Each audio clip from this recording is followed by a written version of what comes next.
हे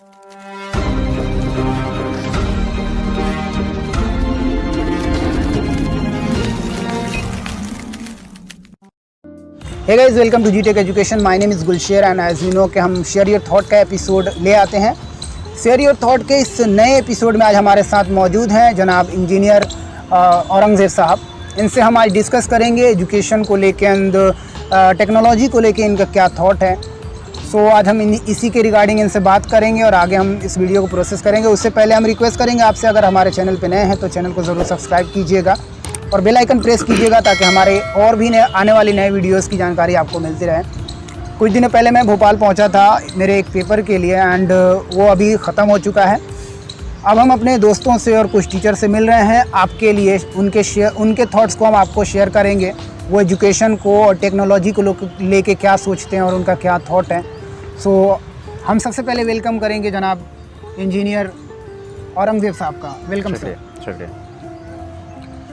so sir, बहुत बहुत शुक्रिया कि आपने समय दिया, हमारे चैनल पे आप आए और आप अभी हम एजुकेशन और टेक्नोलॉजी के बारे में बात करेंगे। सो मैं सबसे पहले आपसे ये पूछना चाहूँगा कि एजुकेशन कितना इम्पोर्टेंट है।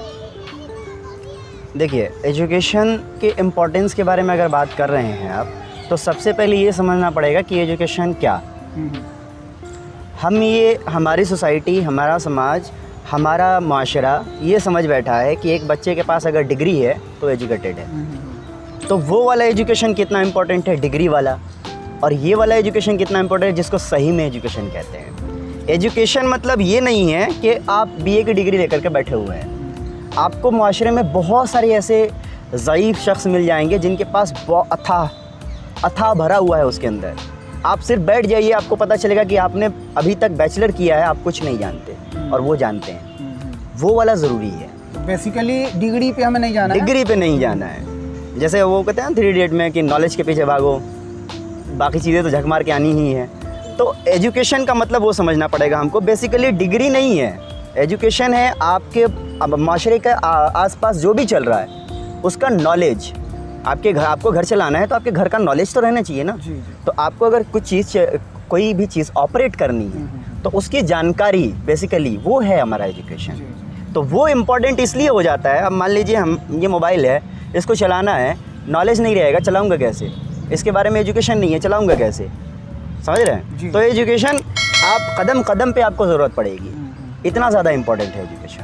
सो अभी जो बात कर रहे थे आप सोसाइटी, माशरा और समाज की, तो फिर हम एजुकेशन को अगर सोसाइटी से जोड़ते हैं, दोनों को कैसे इंटीग्रेट करते हैं आप?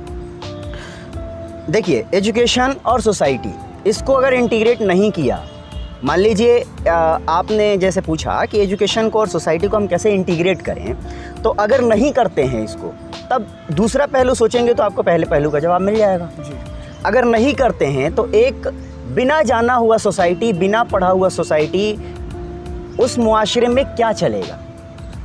हम इमेजिन करें थोड़ा सा, क्योंकि हमारा अभी का मुआशरा ऐसा है कि इसमें कुछ ना कुछ तो लोग पढ़े हुए हैं। चाहे जितना नीचे से नीचे तबका वाला भी हो, अभी वो भी समझता है कि पढ़ाई क्या चीज़ होती है। लेकिन अगर वो नहीं जाने, पढ़ाई इन द सेंस एजुकेशन क्या चीज़ होती है, अगर वो नहीं जाने, बहुत सारे ऐसे लोग हैं जो नहीं जानते कि एजुकेशन क्या चीज़ होती है। उनको बस अपनी ज़िंदगी, अपना कमाना, अपना खाना, बस इतना से मतलब है। अगर हम नहीं समझे तो ये बताइए कि ये दुनिया पूरी चल रही है, अभी तक हम लोग कहाँ कहाँ पहुँच चुके हैं। चांद पे जा चुके हैं, उसके बाद मार्स पे जाने की तैयारी है और छोड़ भी चुके हैं रॉकेट। उन इतनी सारी चीज़ों के अंदर एक आदमी ऐसा है जिसको बिल्कुल नॉलेज नहीं है, बिल्कुल मतलब ही नहीं है। वो आदमी इस पूरे टेक्निकल वर्ल्ड में कहाँ एग्जिस्ट करता है, और अगर उसको भी इससे जोड़ दिया गया तो कहाँ एग्जिस्ट करेगा? इसको अगर हम लोग सोचेंगे तो समझ में आ जाएगा कि सोसाइटी और एजुकेशन अगर जोड़ा जाए तो कहाँ पहुँच सकते हैं। अच्छा, जैसे आप बता रहे हैं जोड़ते हैं, हम सोसाइटी को एजुकेशन से जोड़ते हैं, तो बहुत हद तक हम चांद पे अभी चले गए हैं और आपने बताया मार्च पे जाने की तैयारी हो रही है, ठीक है।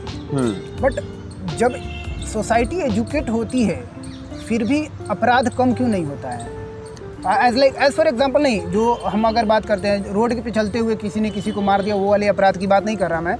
बेसिकली अगर जो एजुकेटेड है वही ऑनलाइन घोटाला कर सकता है, जाहिर है। तो ऐसा क्यों होता है? जब वो एजुकेटेड है फिर वहाँ जाकर वो चोरी क्यों करता है? ऑनलाइन इंटरनेट पे जाकर चोरी कर रहा है या फिर किसी के साथ कोई ब्लैकमेल कर रहा है, तो जब वो एजुकेटेड है और आप उसके सोसाइटी से भी जुड़ रहे हैं, सोसाइटी जब हम एजुकेट होते हैं तो हमारा सोसाइटी मतलब नेक्स्ट लेवल पे जाता है, बट हम नेक्स्ट लेवल पे जाकर भी ऐसे ही धांधली क्यों करते हैं, चोरियां क्यों करते हैं? बड़े अच्छा सवाल किया।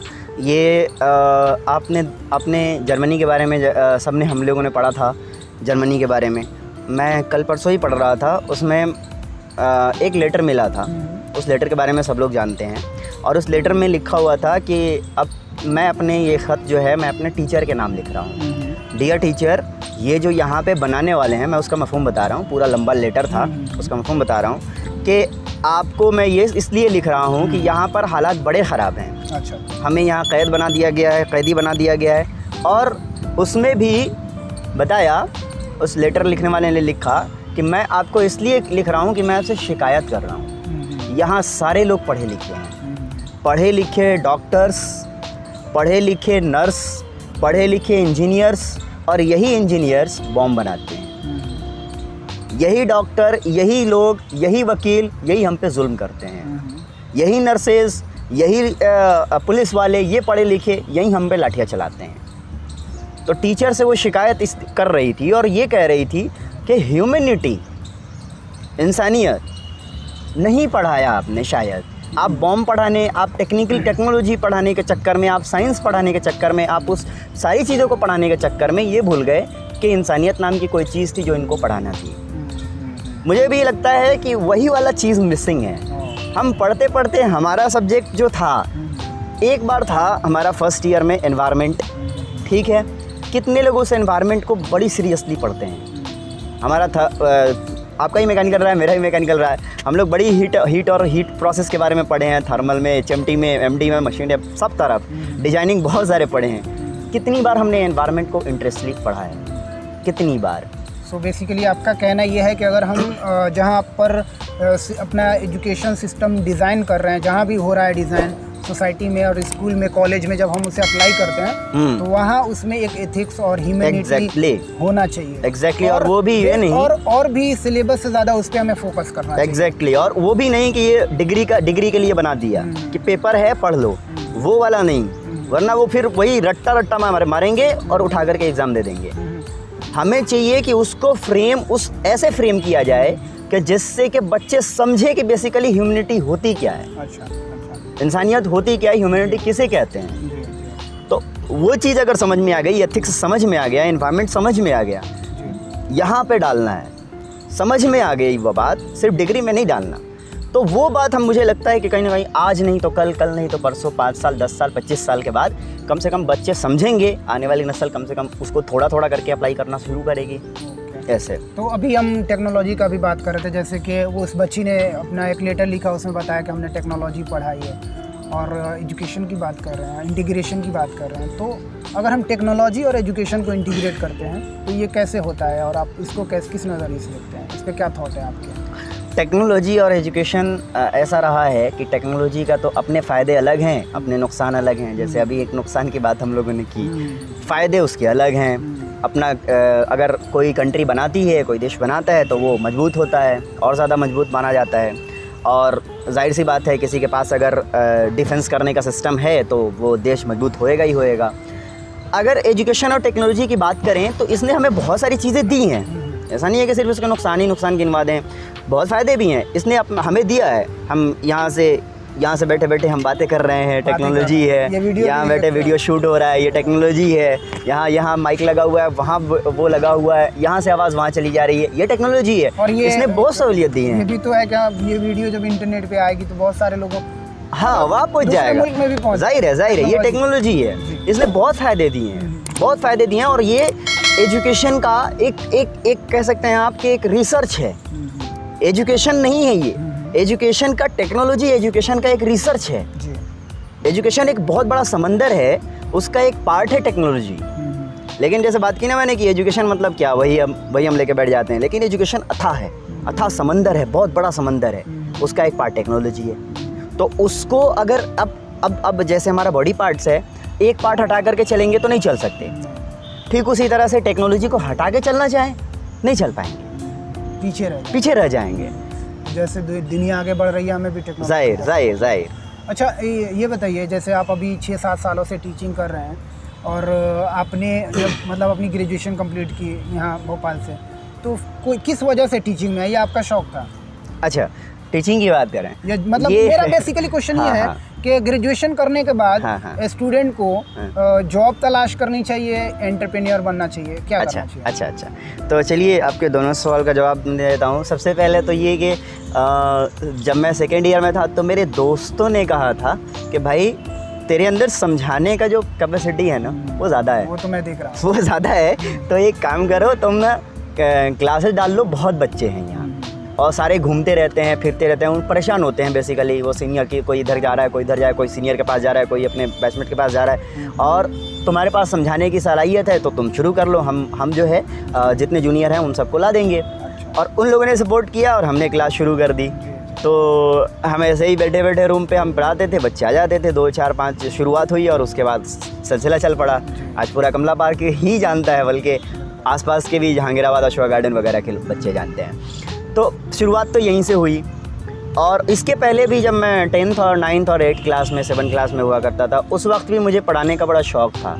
शौक़ क्या कि मतलब मुझे ऐसा फील होता था, बल्कि ऐसा होता भी है कि आपने जिस टॉपिक को सामने वाले को पढ़ा दिया, that means you know that topic. आप अगर आप नहीं जानते हैं तो आप नहीं पढ़ा पाएंगे, फिर आपको खुद ही समझ में नहीं है उस टॉपिक के बारे में, तो आप क्या पढ़ाइएगा।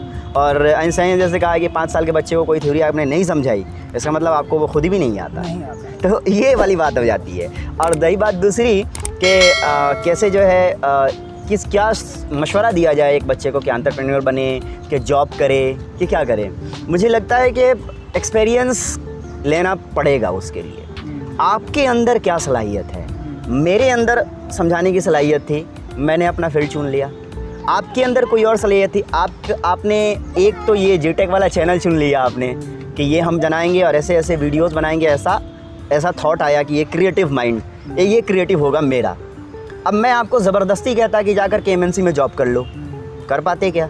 हो सकता है कल परसों चौथा रोज़ 2-3 रोज़ करें, उसके बाद निकल के चले आएँ, मन नहीं लगे। मैं भी हो सकता है मैं भी एक कंपनी में गया हूँ, नाम नहीं बताऊँगा, लेकिन वहाँ मेरे को पसंद नहीं आया, मैं छोड़ दिया जॉब। तो बेसिकली मतलब कि ग्रेजुएशन करने के बाद आपको जॉब के पीछे नहीं भागना, इंटरेस्ट के पीछे। हाँ, इंटरेस्ट के पीछे आपका दिल लग रहा है, जिधर भी दिल लग रहा है, इंटरेस्ट के पीछे भागोगे तो दो बातें होंगी। लेकिन अगर जैसे आप बोले इंटरेस्ट के पीछे, तो इसमें एक आता है फाइनेंशियल सपोर्ट आपको चाहिए। मतलब आप अगर मुझे गाना गाने का शौक है, यहाँ पे बहुत सारे म्यूजिशियन हैं जो स्ट्रगल कर रहे हैं, तो मतलब जब जॉब करते हैं तो एक सिक्योर रहता है कि हर 1 तारीख को मतलब इतनी सैलरी आ जाएगी उसके अकाउंट में। बट आप स्ट्रगल कर रहे हो किसी भी चीज़ में, म्यूज़िक में या एक्टिंग में, किसी भी फील्ड में, एज लाइक आप कोचिंग ही चलाते हो और आपके स्टूडेंट नहीं आ रहे हैं आपके पास 2 महीने 4 महीने तक, तो जो फाइनेंशियली आप वीक हो जाते हैं, तो उस पर भी तो मतलब आप। हाँ, सही बात है।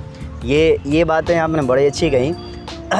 क्योंकि सपने भी देखना हम तब देखते हैं जब फाइनेंशियल सपोर्ट हमें। सही बात है। तो इसमें मैं आपको बता दूं, आपको भी पता होगा कि मुझे लिखना पढ़ना बड़ा पसंद है, उर्दू की शायरी लिखता हूं मैं। तो सुनेंगे आप। अरे तो देखिए, अब एक काम है मेरा शौक़, वो बड़ा एक शौक़ है, उसके पीछे मैं भाग रहा हूँ, ठीक है।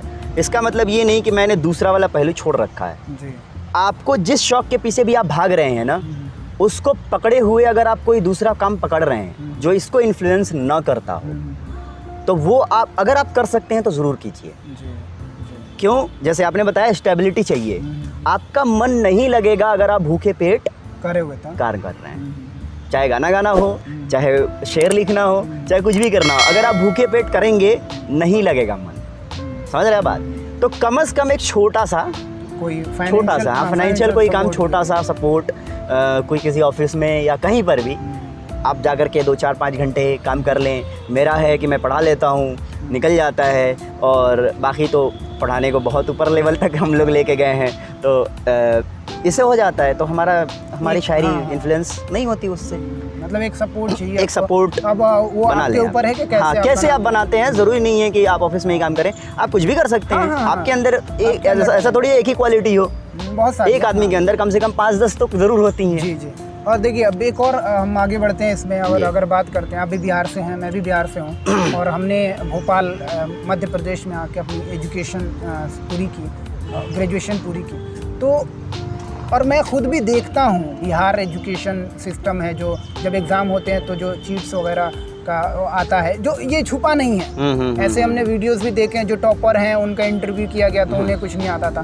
तो ये इसके पीछे क्या है? बिहार का एजुकेशन सिस्टम इतना इसका स्तर क्यों इतना गिरा हुआ है? देखिए एजुकेशन सिस्टम जी मतलब एजुकेशन सिस्टम इतना क्यों गिरा हुआ है? और अगर हमें ग्रेजुएशन करना है तो बिहार के स्टूडेंट्स को पलायन क्यों करना पड़ता है? अच्छा सवाल किया।